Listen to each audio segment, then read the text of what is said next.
la envidia de los ciudadanos de la Grecia antigua o de los electores del cantón suizo más moderno.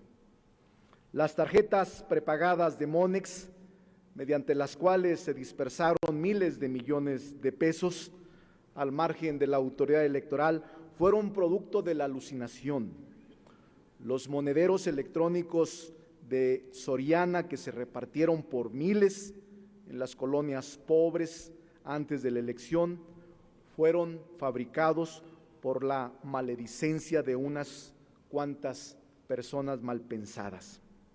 Las empresas fantasmas fueron tan transparentes que el tribunal no las alcanzó a ver. Las transparencias electrónicas erróneas entre Scotiabank y el gobierno del Estado de México por cantidades millonarias fueron producto de contabilidad creativa, no de la ilegalidad. Todos sabemos que las sentencias de un tribunal superior son inapelables e inatacables en términos jurídicos, pero nunca serán inopinables e incuestionables en términos de la ética ciudadana, sobre todo en una sociedad como la nuestra, que tiene perfectamente claro que por un lado marcha la legitimidad y por el otro, frecuentemente en sentido contrario, la legalidad. Del Tribunal Electoral de hace 6 años, ni el pundonor quedó en el actual.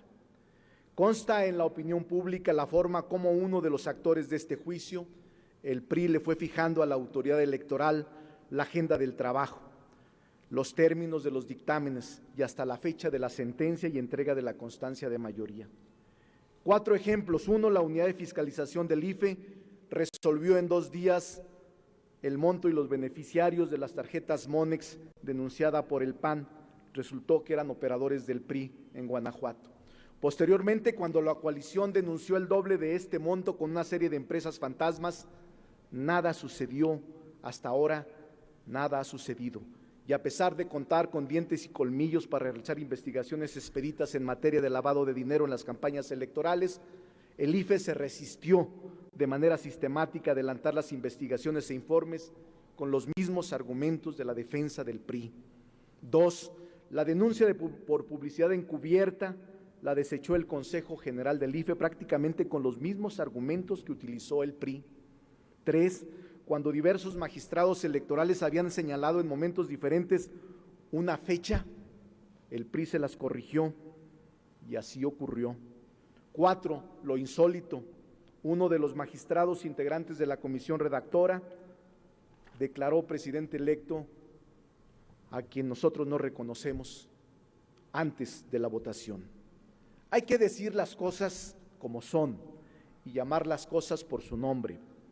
El máximo tribunal electoral del país, que debería actuar como una corte constitucional en la materia, devino en un tribunal de consigna, o peor aún, de cortesanía política. Se actuó sin pudor ni recato. La sesión donde fue resuelta nuestra inconformidad se convirtió en un concurso de lambiscones. Peor aún, parecía competencia quién era el más abyecto, quién se arrastraba más, quién era más cínico, todo para hacerse merecedor de un asiento en la Suprema Corte de Justicia de la Nación.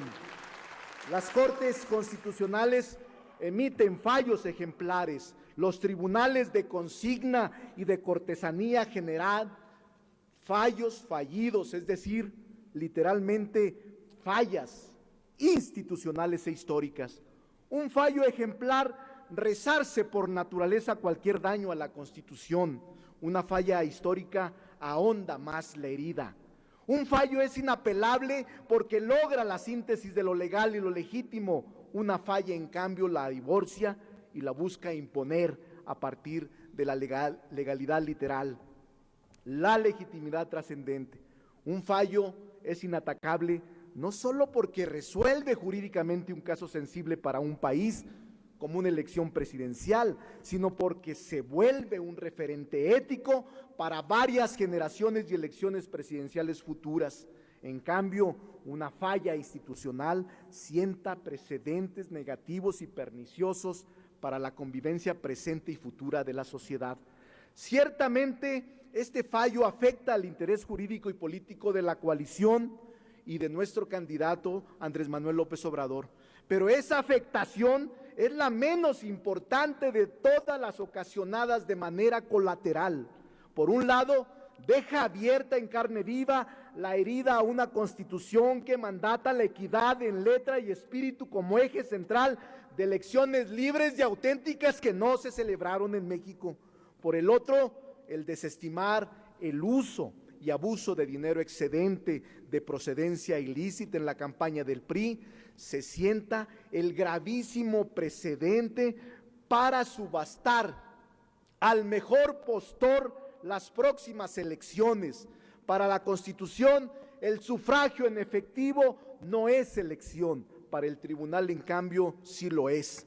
De ahora en adelante, las elecciones serán ganadas por el candidato y el partido que más dinero de procedencia ilícita gasten, por el partido y el candidato que más empresas fantasmas utilicen para triangular sus donativos ilegales, por el candidato y partido que más votos compre. Podría llegar el momento, y pensémoslo ya, que ya no existan elecciones constitucionales.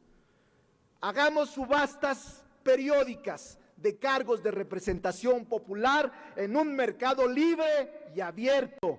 Este es el daño mayor irreparable que ha generado este fallo fallido.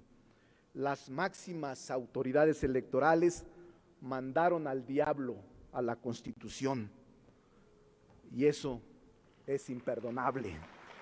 Al calificar una elección, los tribunales cortesanos y de consigna terminan descalificándose a sí mismos.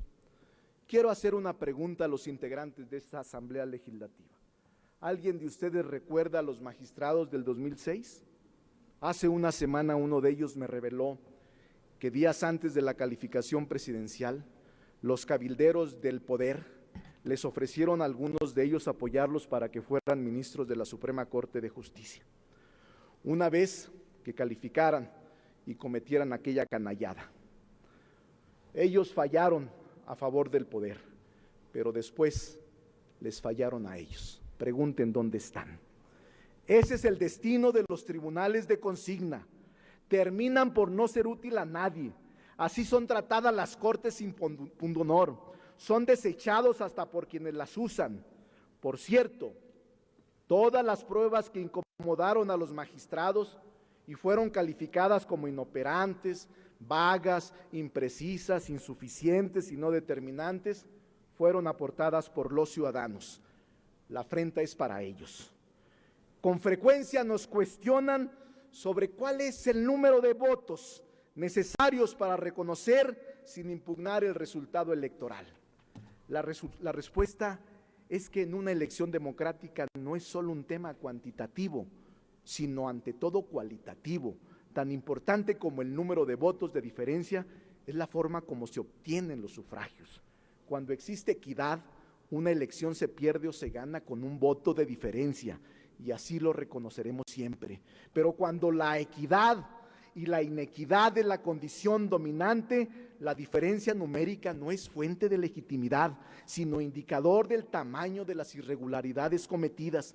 La pasada elección presidencial estuvo muy alejada de la equidad democrática, que es la base de unas elecciones libres y auténticas, como lo ordena la Constitución.